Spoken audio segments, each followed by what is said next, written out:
بسم اللہ الرحمن الرحیم۔ السلام علیکم ورحمۃ اللہ وبرکاتہ۔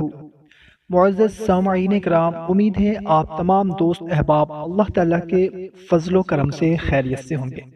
محترم سامعین، سیدنا انس بن مالک رضی اللہ تعالیٰ عنہ سے روایت ہے کہ ہمارے پیارے نبی کریم صلی اللہ تعالیٰ علیہ وسلم نے فرمایا، جنت میں ایک نہر ہے جسے رجب کہا جاتا ہے، جو دودھ سے زیادہ سفید اور شہد سے زیادہ میٹھی ہے۔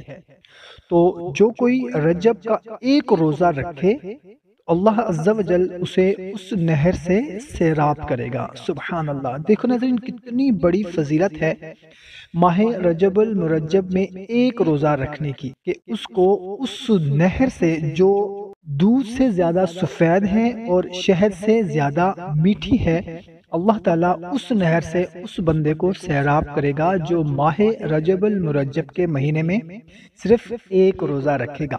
تو پہلے تو ہم نے کوشش کرنی ہے کہ ماہ رجب المرجب کے مہینے میں زیادہ سے زیادہ روزے رکھنے ہیں، لیکن کم از کم ایک روزہ تو ہم نے ضرور رکھنا ہے۔ تو محترم سامعین، ماہ رجب المرجب کی پہلی رات یعنی کہ چاند رات کے آج میں آپ لوگوں کو کچھ خصوصی نوافل بتانے لگا ہوں جن کی بہت ہی زیادہ فضیلت ہے۔ حضور نبی کریم صلی اللہ تعالی علیہ وسلم نے ارشاد فرمایا کہ اے سلمان رضی اللہ تعالی عنہ، رجب کا چاند طلوع ہو گیا، اگر کوئی بھی اس مہینے میں مومن کوئی مرد ہے یا عورت ہے 20 رکعت نماز اس طرح سے پڑھے گا کہ جب ہر رکعت میں فاتحہ سورت پڑھے گا اور اس کے بعد سورہ کافرون اور اس کے بعد سورہ اخلاص کو 3 مرتبہ پڑھے گا، تو اللہ تعالیٰ اس کے تمام گناہوں کو محو فرما دیتا ہے اور اس مرد یا عورت کو اتنا اجر عطا فرمائے گا کہ جیسے اس نے پورے مہینے کے روزے رکھے، اور اس کا شمار آئندہ سال تک نماز پڑھنے والوں میں ہوگا۔ سبحان اللہ! یعنی اس کو سال بھر کی نمازوں کا ثواب ملے گا۔ دیکھیں ناظرین، کتنی بڑی فضیلت ہے۔ صرف 20 رکعات ہم نے نفل نماز پڑھنی ہے۔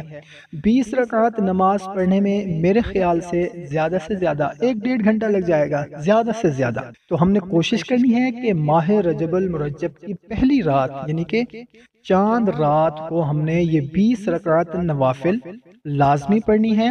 سورہ فاتحہ کے بعد صرف 3 مرتبہ سورہ اخلاص اور سورہ کافرون ہم نے پڑھنی ہے، اور اس کے بعد ہم نے اپنے گناہوں کے لیے خصوصی دعا کرنی ہے، اپنے والدین کے لیے، اپنے موتا کے لیے خصوصی دعا کرنی ہے۔ انشاءاللہ عز و جل اس کا ہمیں بہت ہی زیادہ فائدہ ہوگا۔ انشاءاللہ عز و جل ہمارے تمام گناہ اللہ تعالیٰ معاف فرمائے گا۔ کوشش کریں کہ خود بھی اس عمل کو کریں اور اپنے دوست احباب کے ساتھ بھی لازمی اس کو شیئر کریں۔ جزاک اللہ۔